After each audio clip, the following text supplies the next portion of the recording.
Hello everyone, God of Caw here and welcome to Dragon Week! Dragon Week is a YouTube TTRPG community event hosted by Ginny D and Pointy Hat. It's a week-long event starting April 21st through April 25th, where people make dragon-related TTRPG videos. Last year, they did a Kraken-themed week in July, and it was liked so much, they decided to not just do another Kraken week, but focus on a different monster this time around. And that monster is dragons! I am dedicating this month to the bit so hard that I changed my form.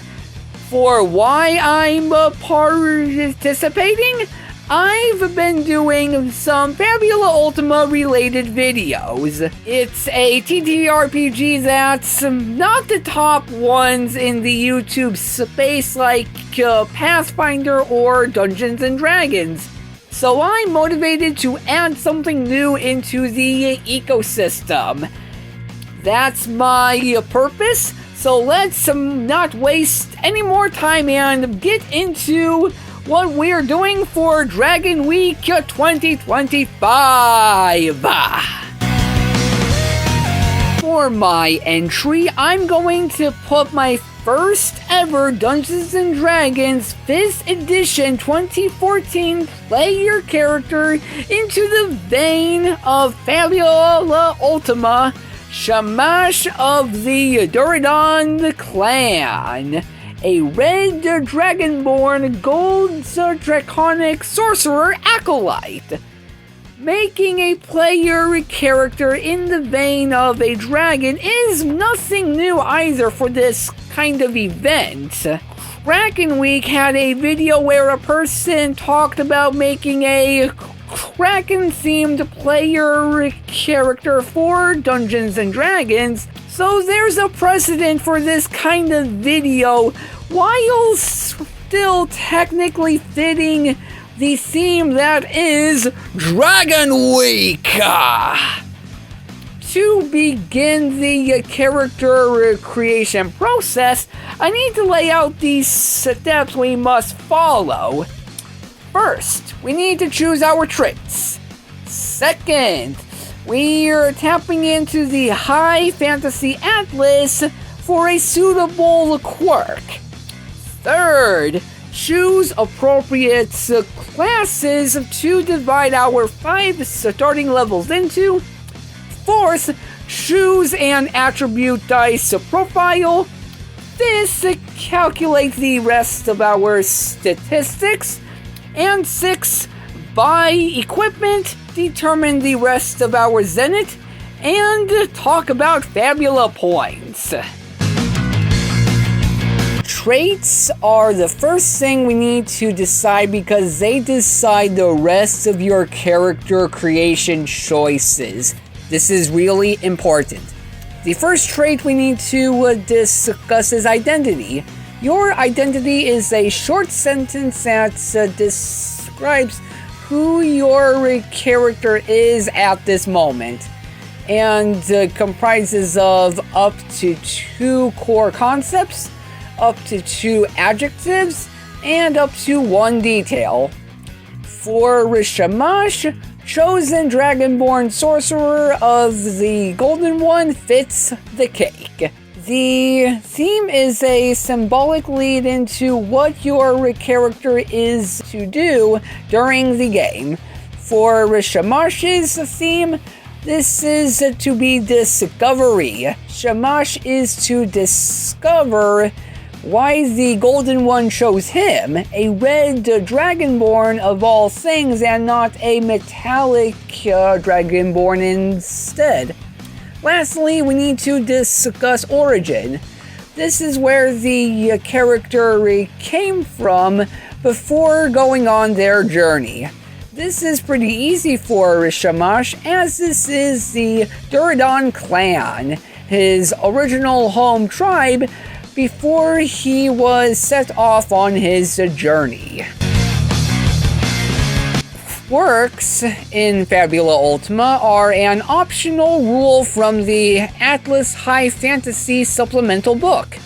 They're a special extra feature that is to be chosen on the character creation, but with a few restrictions. Each player character can only have one quirk, and no two-player characters can share the same quirk. I normally wouldn't use this optional rule, but this is a special case for a special player character that I hold dear in my heart. As for the quirk in the question, it's going to be Elemental Soul. We choose an affinity between fire, ice, air, bolt, or earth. Then we gain the following benefits from the chosen affinity. We become resistant to that damage type, can change our attack damage type to that affinity, and can even cast elementalism rituals as long as it falls under the chosen affinity. Downside is we become vulnerable to another of the 5 different affinities. Since Shamash is a red dragonborn, we choose fire as our main affinity, and as for our vulnerability affinity, I think ice works just fine. Classes are how your character mechanically fits in the game world, giving you plenty of skills to choose from and extra benefits when dipping a level into a chosen class. In making a base level 5 player character, we're only allowed to choose between 2 to 3 classes that most fit our identity, and the classes I chose to be our starting 2 are Elementalist and Spiritist.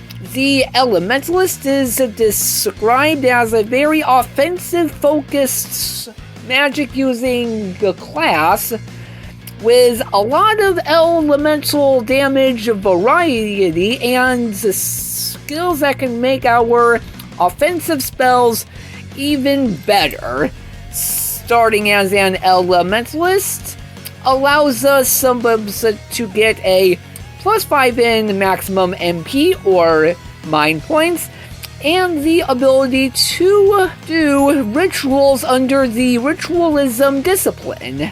The Spiritist is described as a very spiritual person who uses that belief to channel their own kind of magic, mainly to support, heal, or debuff, and deal radiant damage against any foe.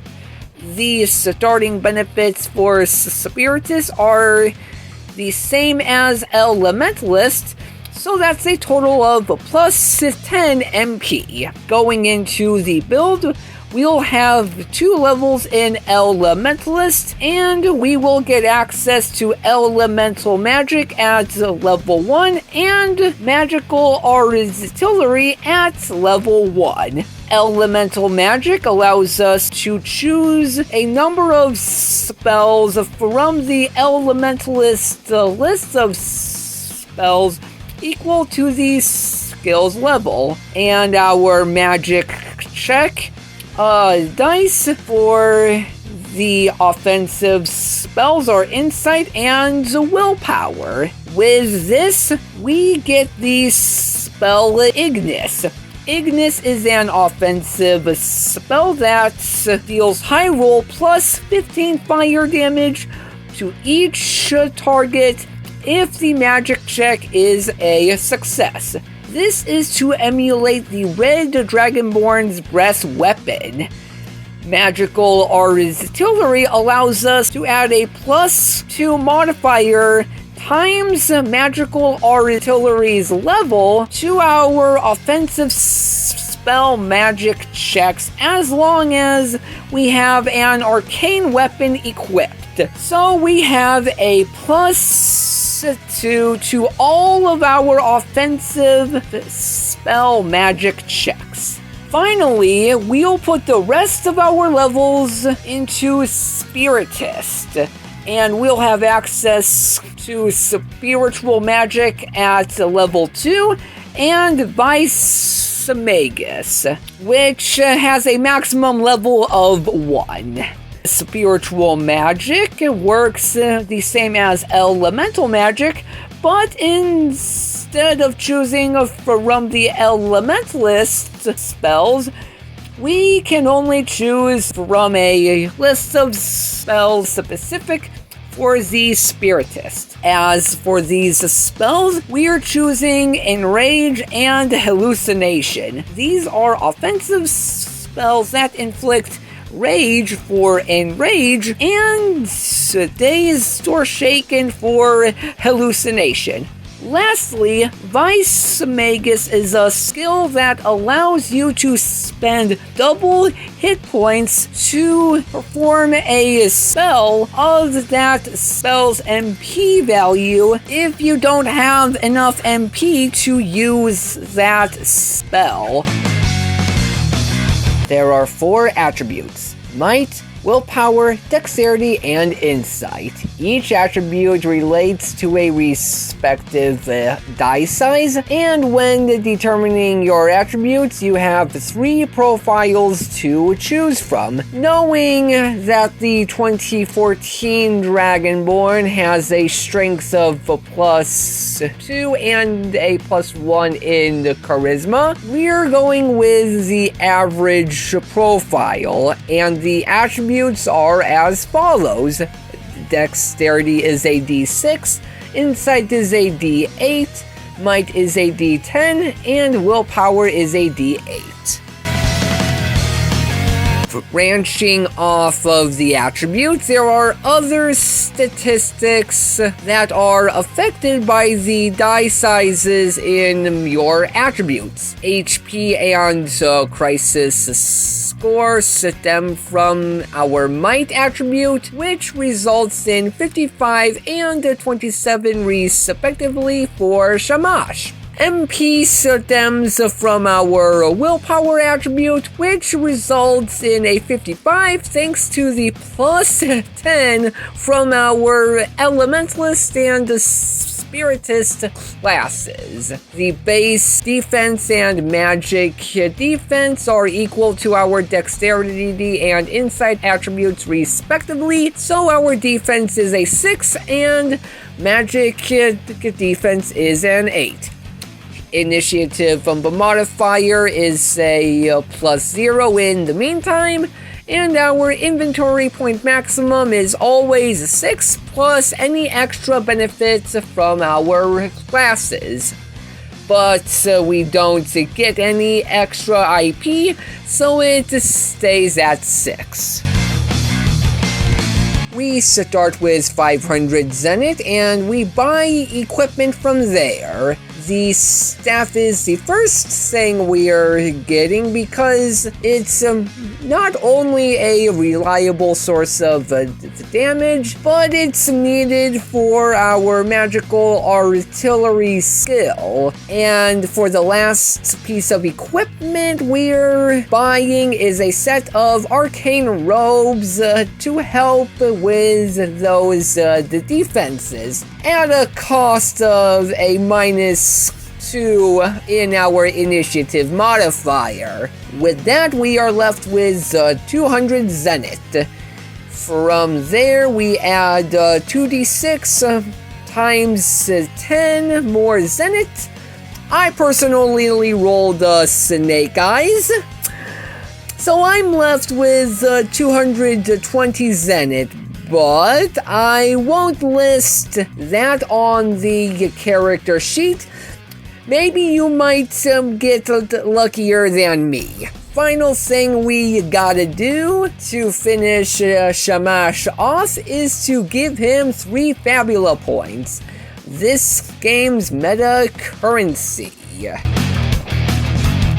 And that's Shamash as a Fabula Ultima player character. I hope you guys enjoyed this dragon-themed Fabula Ultima player creation guide for Dragon Week.